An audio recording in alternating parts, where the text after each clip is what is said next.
Olá, bom dia, Feliz Natal, que Deus abençoe a todos. E eu quero falar aqui sobre Jesus, o Verbo encarnado. E nós observamos em João capítulo 1, versículo 3. Bom dia aí para vocês que estão entrando. Ontem à noite eu não fiz a live, né? Feliz Natal para todos. No Evangelho de João, nós vemos aí no capítulo 1,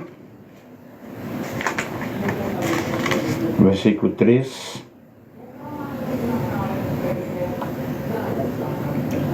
No princípio era o Verbo, capítulo 1, versículo 1 ao versículo 3, ao versículo 4.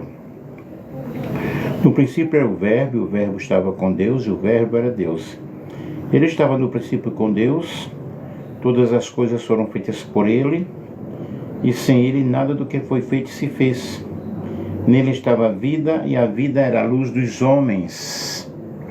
Feliz Natal para todos vocês aí, ok?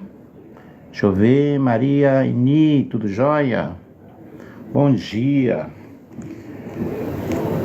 Para João, no prólogo, o Logos existia desde sempre. Ele estava com Deus, ele era Deus, fez parte da criação. Por isso que disse, por meio dele foram feitas todas as coisas. E nada poderia existir sem ele. Nada do que foi feito se fez. Logo aí nós vemos a eternidade de Jesus, ok? Ele é eterno, ele é o Eu Sou. Bom dia a todos vocês aí, Feliz Natal. O mundo fora criado por ele, e é nele que se encontra toda a plenitude de sabedoria, de poder, de graça, de misericórdia, de bondade. No entanto, ele, o homem, acabou não reconhecendo o autor de toda a criação. Por isso ele estava no mundo, e o mundo foi feito por ele, por meio dele. No entanto, o mundo não o reconheceu. João capítulo 1, versículo 10. E diante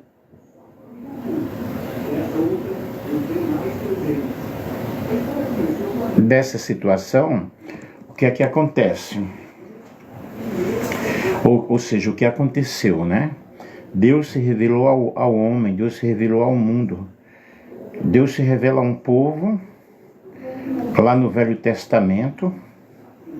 Os profetas apareceram como mediadores desta grande revelação, ou dessa revelação. Porém, no caso, a primeira revelação, esses profetas, né? Houve aí o que poderíamos dizer, não, poderíamos falar de fracasso? Não tanto. O problema é que o povo, na realidade, eles não obedeceram, né? O fracasso era do povo, porque Deus sempre se quis revelar ao ser humano. E na primeira revelação nós observamos aí, Deus reservaria algo muito mais específico, algo muito especial. Muitas vezes, de diversas maneiras, Deus falou de diversas formas pelos profetas. Passa para outros aí, pessoal, live. Por vermos elementos da sua pré-existência, o Logos. No princípio era o Verbo, e o Verbo era Deus. E vimos aí a encarnação de Jesus, versículo 14, né? João 1, aí, João capítulo 1, e o versículo 14, falando sobre esta encarnação do Verbo. Vamos ler aqui mais uma vez. E o Verbo se fez carne e habitou entre nós, e vimos a sua glória como a glória do unigênito do Pai, cheio de graça e de verdade.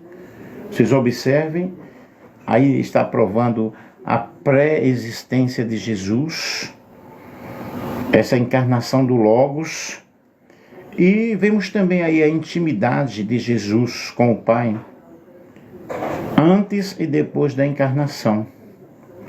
E João dá aí, na realidade, a revelação, mostrando-nos a revelação, essa extensão dessa revelação muito profunda. A palavra encarnada, o Filho que vivia, né? Ou que vive no seio do seu Pai, e o Filho está ontologicamente qualificado como o único revelador perfeito. A sua missão é de revelação, a sua missão é de salvação, a sua missão é de cura, de libertação. Ele veio pregar a liberdade aos cativos, libertar os cativos. O profeta Isaías fala muito bem isto no capítulo 61 de Isaías.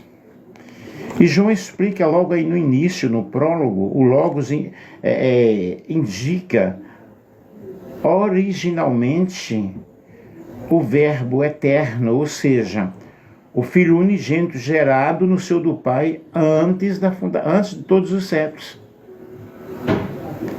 Então, a pré-existência de Jesus, no caso, Jesus como Deus, ele não foi criado. Como encarnado, ele foi gerado no seio de Maria. E é um tema muito propício para nós falarmos assim na época do Natal. E os discípulos atentamente ouviram a sua palavra, aprenderam a sua palavra.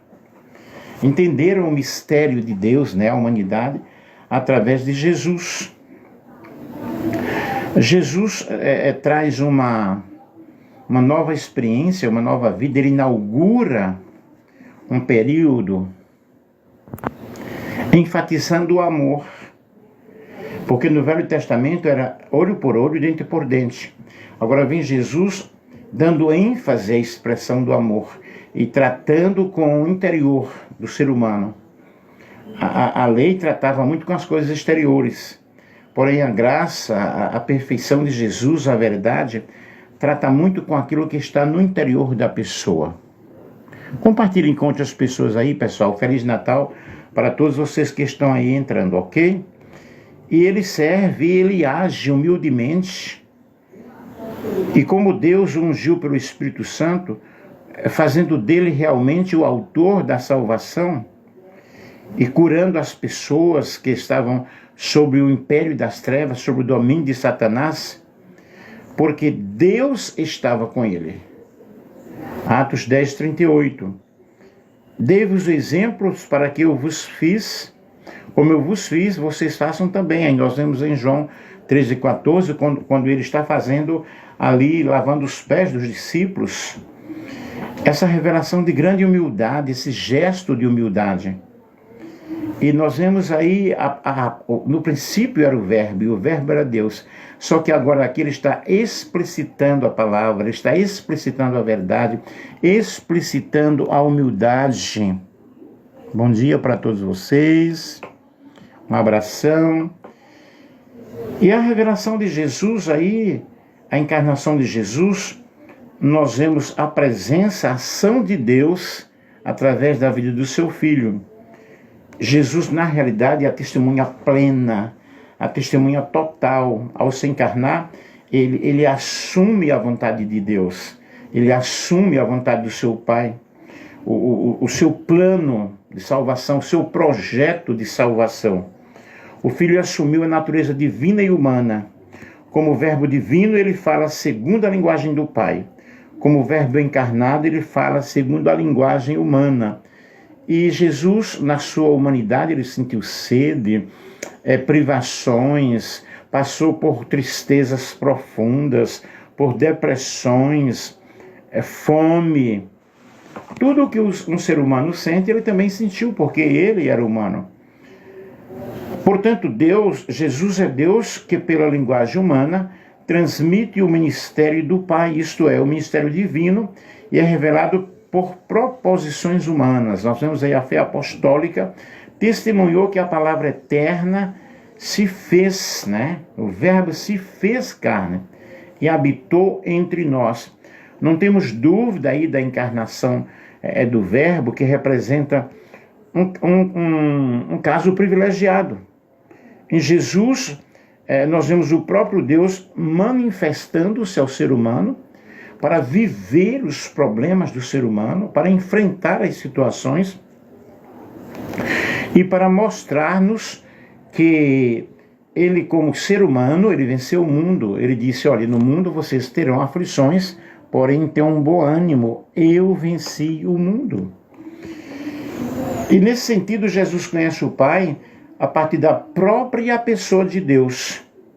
Por isso, a comunicação dele é verdadeira. Ele diz, eu e o Pai somos um. Havia aí uma unidade muito grande, uma união muito grande entre os dois. Jesus é ao mesmo tempo Deus que revela e Deus revelado. Caminho e sinal da revelação. E ele é a própria resposta da revelação. Ele é a imagem de Deus invisível, o primogênito de toda a criação, de toda criatura, a luz do mundo. É o Verbo verdadeiro, o Filho único, que veio com toda a plenitude. E João 3,16 diz que Deus amou o mundo de tal maneira que deu o seu Filho unigênito, para que todo aquele que nele crer não pereça, mas tenha a vida eterna. E a vida eterna é esta, que nós venhamos a conhecer a Jesus como enviado de Deus, o encarnado de Deus, aquele que veio cumprir a vontade do Pai, e que nós também podemos cumprir. Jesus Cristo é a palavra eterna interior de Deus, né? Que ressoa em toda a humanidade, em todo o conhecimento. Aí nós vemos a experiência salvadora de Deus em Jesus Cristo. Essa revelação sublime, esse conceito, né, de Verbo encarnado, nós vemos aí a salvação acontecendo na história do próprio Cristo. Aí nós vemos Maria, né, abrigando no seu seio o Cristo, o Salvador da humanidade. E a salvação na vida de Jesus acontece por uma entrega incondicional ao Pai e aos homens, porque Ele deu a sua vida por nós, Ele se entregou por nós. Todo o percurso da sua vida, a encarnação, os seus ensinos, os seus milagres, a expressão de comunicação dele com toda a autoridade, as curas, a morte, ressurreição, atesta esta verdade. Tudo o que Jesus fez, na realidade, colaborou para o plano da salvação do homem. O homem que foi expulso lá do Jardim do Éden, que desobedeceu, e a Bíblia diz que todos pecaram e estão destituídos da glória de Deus, porém aparece Cristo, o Verbo encarnado, para salvar a humanidade. Tudo o que Jesus fez anunciou esse plano da salvação. Toda a revelação de Cristo, na realidade, está inserida no foco que é a salvação, no objetivo que é a salvação da humanidade. Esta salvação está designada ao homem por nós. E nós vemos em todo o Novo Testamento o convite para que o homem possa aceitar a Jesus como Cristo, como o Senhor, como o Verbo encarnado, como o Salvador da humanidade. Vocês que estão entrando aí, Feliz Natal, ok? Que o pastor Nelson, Ministério Online, resgatando os feridos. E quando Jesus fala, isto é o meu sangue, o sangue da aliança, que é derramado em favor de muitos, Marcos 14, 24. Agora, por que muitos? Porque nem todos acreditam, nem todos aceitam o plano da salvação. Só que o plano da salvação é para toda a humanidade. Mas a salvação é para aquele que confessa que Jesus Cristo é o Senhor. Se com a tua boca confessares, né, crendo que Jesus foi ressuscitado dentre os mortos, você será salvo. Aí você precisa de uma entrega total. E quando ele morreu por nós, ele entregou a sua vida por nós, o Salvador morreu para o perdão dos pecados, para a expiação dos nossos pecados. Jesus, ele cumpriu todo o projeto de Deus. Ele se esvaziou, ele se humilhou, ele foi obediente até a morte, morte de cruz. Porém, Jesus descobre na Escritura um desígnio histórico de rejeição, de sofrimento e morte, um destino que ele lê como um desígnio de Deus, não pelo caminho dos sucessos históricos, mas passando por uma morte violenta, é que Jesus entrará na glória. Por isso, toda a sua vida é um exercício de entrega, está no ápice aí da morte da cruz, culminando com a ressurreição, porque Paulo, escrevendo, ele diz que se Cristo não ressuscitou, a nossa fé não vale nada. Mas, graças a Deus pela ressurreição de Jesus, né? E o sentido teológico da morte de Jesus Cristo como expiação em nosso lugar diz mais do que uma afirmação, nos quais por nós significa pela nossa causa. O profeta Isaías diz que ele foi ferido pelas nossas transgressões, e o castigo que nos traz a paz estava sobre ele, e pelas suas pisaduras nós fomos sarados. Vamos então aceitar o plano de Deus, a obra salvífica de Deus para conosco, porque ele foi o único, né? Aquele que não cometeu pecado, se fez pecado por nós. E a economia de salvação em Deus não acontece somente porque Jesus manifestou a misericórdia do Pai, mas isso porque Jesus participou ativamente. E ele veio com este objetivo. Muito sofrimento, a ponto dele orar: Pai, se possível, passa de mim este cálice, sem que eu beba, mas faça-se a tua vontade. Isto é, eu estou aqui para que a tua vontade possa realmente prevalecer. Este é o Salvador anunciado pelos profetas, testemunhado pelos apóstolos. E a salvação acontecida por Jesus, por meio de sua morte, como entrega no lugar do homem. Aquela cruz era minha, era tua. Aqueles escravos era para mim, era para você. Porém, o que é que eu posso dizer com isto? Que Deus cumpriu em Cristo todo o plano da salvação. E nós podemos glorificar o nome do Senhor. Para Paulo, o conhecimento de filho conduz à experiência de confirmação da morte e da ressurreição de Jesus. E essa experiência já se realiza no batismo, em João 6, em Romanos 6:3, Colossenses 2:12. E aí a promessa do Pai, né, de uma forma toda especial, que o Filho assumiria realmente essa encarnação. Aí nós vemos o centro da salvação. Para Lucas, toda a vida de Jesus estava direcionada para Jerusalém. A única viagem de Jesus da Galiléia à Cidade Santa está em Lucas 9:51, para cumprir a sua missão, cumprir o seu ministério como Salvador. Jesus então sobe a colina como peregrinação solene. Jesus se dirige para Jerusalém, recorda o caminho do povo de Israel, e é nesta cidade que o Antigo Testamento atesta as teofanias, que são as manifestações salvadoras de Javé. E ao chegar à cidade, Jesus entra no templo com uma boa notícia. Ele segue aí o anúncio da sua morte e de sua ressurreição, e para João, morte e ressurreição de Jesus revela a sua hora, o seu momento, né? Esta hora está antecipada lá em Caná da Galiléia, nas bodas de Caná da Galiléia, e Jesus rompe na realidade o véu do templo e o fato pascal que culmina com a ascensão e investidura do ministério sacerdotal de Cristo. Para João, Jesus morre como cordeiro, o cordeiro que foi morto desde a fundação do mundo, segundo a revelação de João lá no Apocalipse. E a ressurreição é a obra mais própria de Deus, a mais decisiva na série da história da salvação. Porque se Cristo não houvesse ressuscitado, a nossa fé seria vã. Mas agora nós temos aí, queridos, o Cristo, né, ressurreto, e a ressurreição desponta então como a atualização do dom da salvação dada por Deus no Espírito. E aí nós vemos uma realidade cristológica fortíssima, e a ressurreição de Jesus implica a sua historicidade, a sua vida, o sofrimento, a morte, o seu ministério, tudo aquilo que ele passou. E a ressurreição tem um potencial fortíssimo, muito forte.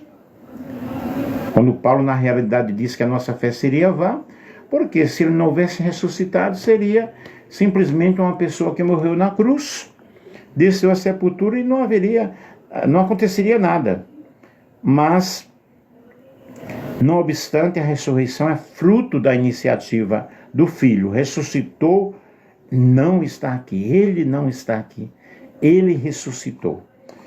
Louvado seja Deus. Aí nós vemos o Espírito Santo enviado agora para o povo. Nós vemos em Atos dos Apóstolos, no capítulo 1, versículo 4, e os versículos seguintes, quando Lucas retorna ao batismo de Jesus no Espírito, em Lucas 3,16, e a promessa do Espírito Santo, para que fosse dado, para que se propagasse, né, realmente o Evangelho. Vocês permaneçam em Jerusalém até que do alto sejais revestidos de poder, mas vocês irão receber o poder e a virtude do Espírito Santo e irão anunciar a minha palavra. É muito interessante.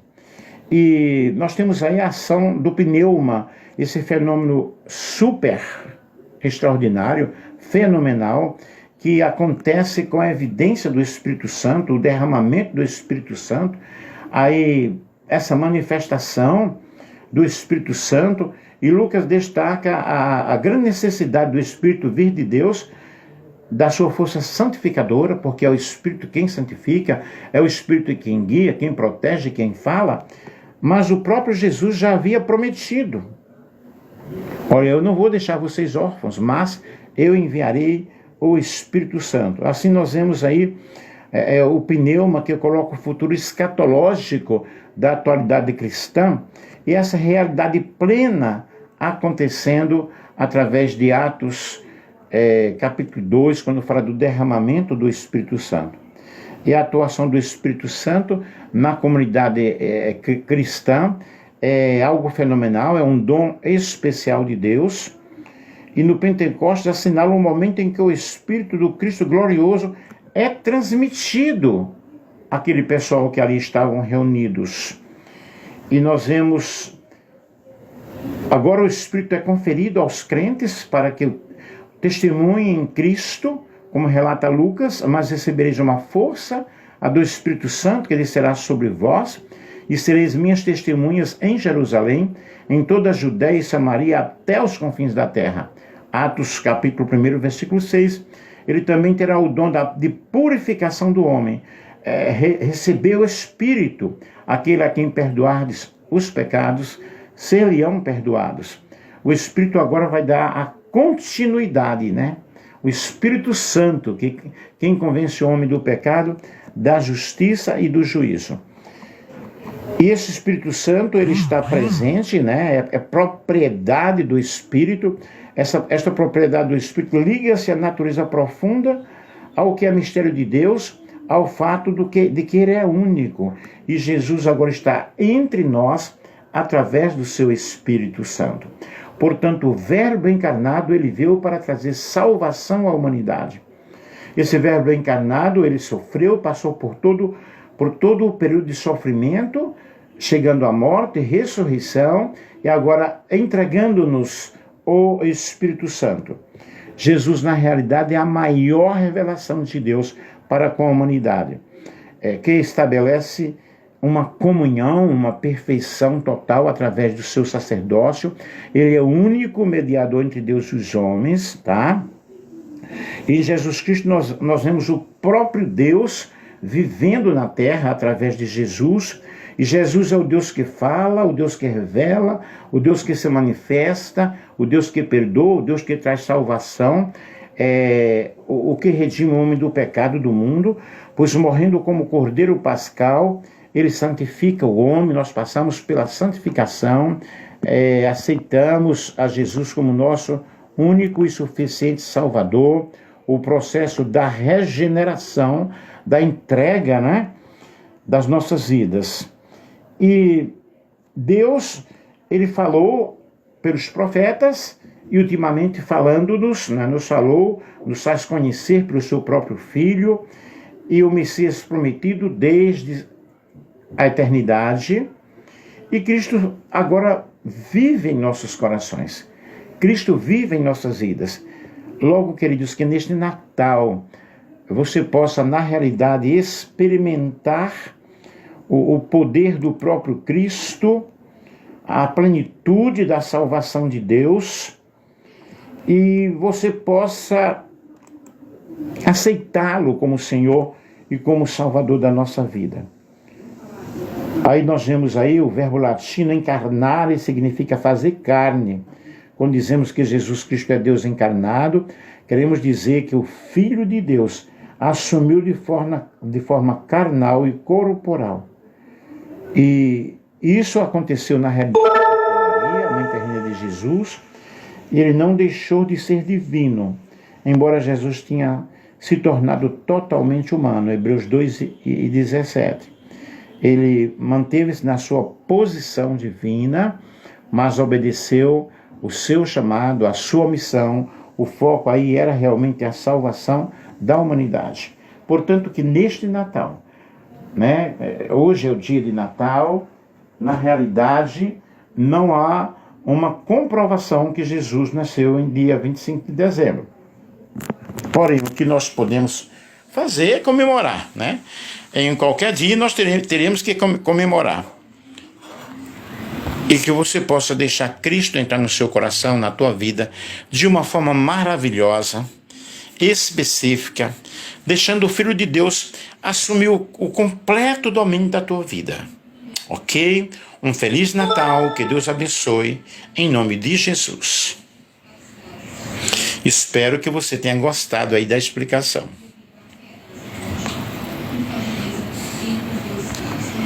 Tranquilo?